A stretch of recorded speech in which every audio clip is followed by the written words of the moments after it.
Hi అండి, నమస్తే. Welcome to Rohini Krishna's world. ఈరోజు నేను మీకు 2 రకాల రెసిపీస్ చూపించబోతున్నానండి. అదే ఒకటి టమాటా చారు, దీనికి కాంబినేషన్గా వెల్లుల్లి కారం వేసిన చిక్కుడుకాయ ఫ్రై అండి. ఇప్పుడు చిక్కుడుకాయల సీజన్ కాబట్టి ఈ ఫ్రై అనేది ఎప్పుడు చేసుకునే విధంగా కాకుండా ఇలా వెల్లుల్లి కారం చేసుకొని వేసుకుంటే చాలా రుచిగా ఉంటుంది. మరి ఈ 2 రెసిపీస్ ఎలా చేయాలో మీకు కూడా చూపిస్తాను. మొదటిగా నేను చిక్కుడుకాయలండి తీసుకొని శుభ్రంగా ఒలిచేసుకొని వాటిని ఉడకబెట్టేసి పెట్టుకున్నానండి. ఉడకబెట్టేటప్పుడు కొంచెం ఒక 1/2 స్పూన్ పసుపు వేసుకొని ఉడకబెట్టేసి వాటర్ అంతా డ్రైన్ చేసేసి పెట్టేసుకున్నాను.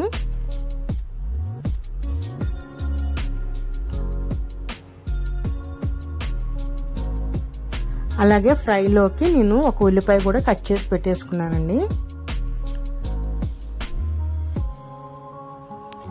మనం ఇంకా ఫ్రై స్టార్ట్ చేద్దాము. స్టవ్ వెలిగించేసుకొని ఒక బాండి పెట్టేసుకుంటానండి. దీనిలోకి ఫ్రై సరిపడా ఆయిల్ వేసేసుకోవాలి.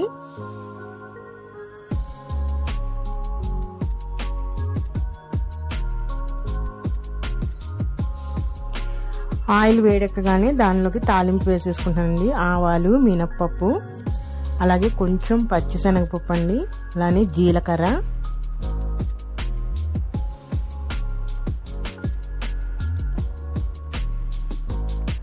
ఇవన్నీ ఆయిల్లో ఫ్రై అవ్వాలి. అలానే ఒక 2 రెమ్మలు కరివేపాకండి,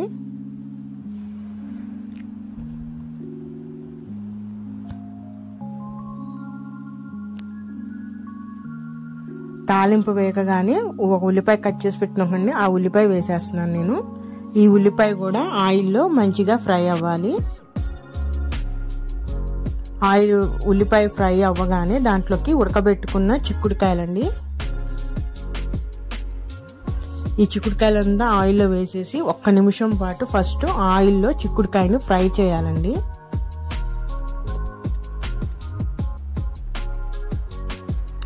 ఒక నిమిషం ఫ్రై అవ్వగానే దీనిలోకి పసుపు వేసేస్తున్నాను. ఫస్ట్ నేను ఇక్కడ ఒక 1/2 స్పూన్ పసుపు వేస్తున్నాను.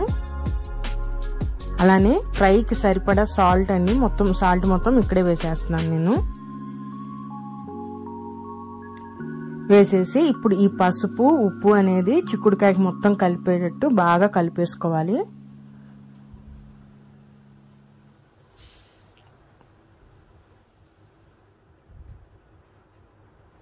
బాగా కలిపేసేసుకొని మూత పెట్టేసేసుకొని మనం మీడియం ఫ్లేమ్లో ఒక 5 నిమిషాల పాటు ఆ నూనెలోనే మగ్గించాలండి.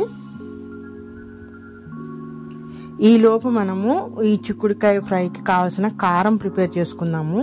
ఇక్కడ నేను రెగ్యులర్గా వాడే మసాలా కారం ఉంటుంది కదండి, అదే తీసుకున్నాను. మసాలా కారం లేని వాళ్ళు మన కర్రీకి, మన స్పైసీకి తగ్గట్టుగా కారము, దాంట్లోకి ఒక 1/2 స్పూన్ ధనియాలు, ఒక 1/2 స్పూన్ జీలకర్ర, అలానే సాల్ట్, అలానే చిన్నుల్లిపాయలండి. నాకు మా కారంలో ఉన్నాయి కాబట్టి నేను ఇక్కడ ఒక 10 వెల్లుల్లిపాయలు తీసుకుంటున్నాను. మీ కారంలో కనుక లేకపోతే ఒక 15 వెల్లుల్లిపాయల వరకు తీసుకొని వీటన్నిటిని మిక్సీలో మనము ఎటువంటి వాటర్ పోయకుండా మనం గ్రైండ్ చేసుకోవాలి. చూసారా, ఈ విధంగా పేస్ట్ లాగా వస్తుంది. ఇది పక్కన పెట్టేసుకున్నామండి. ఒకసారి మూత తీసి చూద్దాము.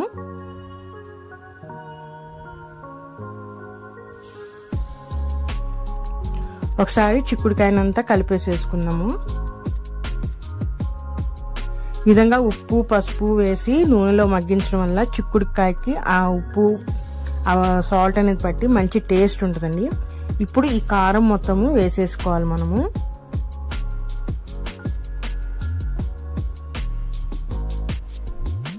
మనకి కారం అనేది ముద్దగా ఉంది కాబట్టి అది కర్రీలో కలవటానికి కొంచెం టైం పడుతుంది. కాబట్టి స్లో అయినా సరే నిదానంగా ఆ కారం మొత్తము చిక్కుడుకాయకి అంతా పట్టేటట్టు బాగా కలుపుకోవాలండి.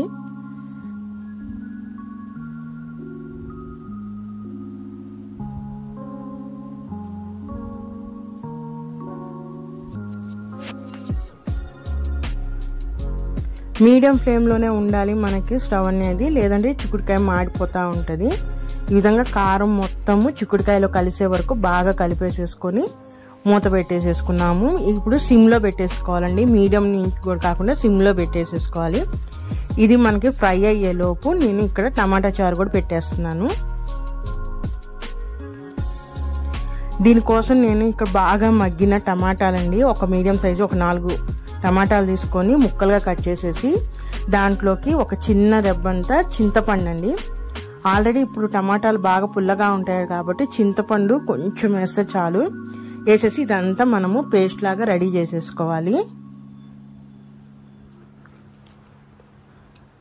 నేను చారు పెట్టాను కదా, స్టవ్ పక్కన వెలిగించేసి చిక్కుడుకాయ పక్కకు పెట్టేస్తున్నాను. స్టవ్ మీద వేరే గిన్నె పెట్టేసుకొని ఆయిల్ పోసేసుకొని ఫస్ట్ తాలింపు పెట్టేసుకోవాలండి.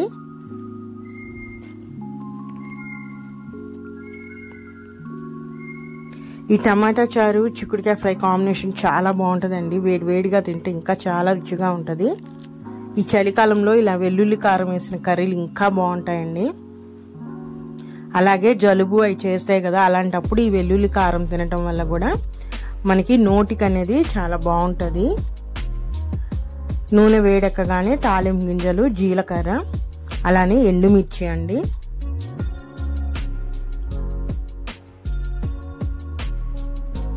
అలానే కరివేపాకు కూడా వేసేసుకోవాలి.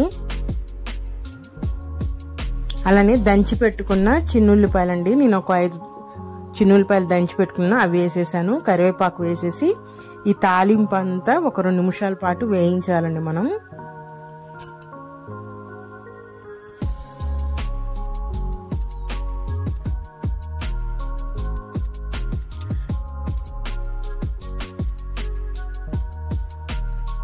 తాలింపు అంతా బాగా వేగగానే పేస్ట్ చేసుకున్న టమాటాదండి అది మొత్తము ఈ తాలింపులో వేసేసేయాలి. వేసేసి మనము వాటర్ పోసేసుకోవాలండి. ఫస్ట్ మనకి ఎంత చారు అయితే కావాలో అంత వాటర్ పోసేసుకొని ఇప్పుడు దీంట్లోకి పసుపు, అలానే కారం అండి, నేను ఇక్కడ కారం 1 స్పూన్ మాత్రమే వేస్తున్నాను. అలానే సాల్ట్ అండి, చారుకి సరిపడా సాల్ట్ మొత్తం వేసేసుకుందాం. లాస్ట్లో ఒకవేళ తగ్గితే మళ్ళీ వేసుకోవచ్చు. కారం మటుకు 1 స్పూన్ వేస్తున్నాను, ఎందుకంటే నేను ఇంకా మిరియాల పొడి అవన్నీ వేస్తానని, అందుకని నేను 1 స్పూన్ కారం మాత్రమే వేసాను. ఇప్పుడు ఇవన్నీ చారులో బాగా మిక్స్ చేసేసుకోవాలి. ఇగోండి మిరియాల పొడి కూడా నేను 1 స్పూన్ తీసుకుంటున్నానండి. నా దగ్గర మిరియాల పొడి ఎప్పుడు రెడీగా ఉంటుంది. ఒకవేళ లేకపోతే ఒక 2 స్పూన్లంత మిరియాలు తీసుకొని మనము రోట్లో నూరేసేసుకొని ఆ పౌడర్ వేసేసుకోవచ్చు. నేను 2 స్పూన్ల మిరియాల పొడి వేసుకొని ఇప్పుడు ఇవన్నీ ఆ చారులో బాగా కలిసేటట్టు కలిపేసేసుకొని మీడియం ఫ్లేమ్లో పెట్టుకొని 10 నిమిషాల పాటు బాగా మరగనివ్వాలండి. ఎందుకంటే అన్నీ మనం పచ్చియే వేసాం కాబట్టి టమాటా అవన్నీ బాగా మరగాలి. మీడియం ఫ్లేమ్లో పెట్టేసి 10 నిమిషాల పాటు బాగా మరగనివ్వాలండి చారుని.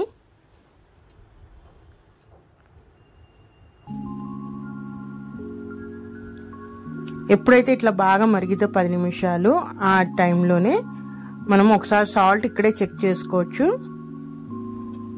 ఇప్పుడు నేను ఇక్కడ ఒక 2 స్పూన్ల రసం పొడి యాడ్ చేస్తున్నానండి.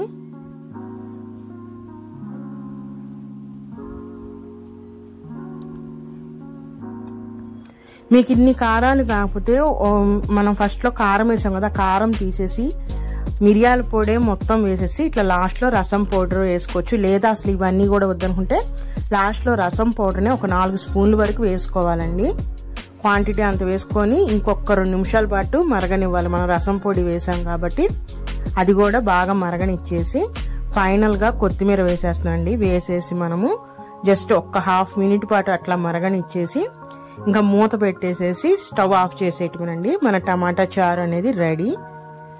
చూసారా, ఈజీగా 2 కర్రీలు జస్ట్ మనకు ఒక 15 to 20 మినిట్స్లోనే మనకి ప్రిపేర్ అయిపోతాయండి. 2 కర్రీలు కూడా చాలా బాగుంటాయి. ఈ చలికాలంలో ఇలాంటి కాంబినేషన్స్లో ఫుడ్ తీసుకుంటే మీరు కూడా ఒకసారి ట్రై చేయండి.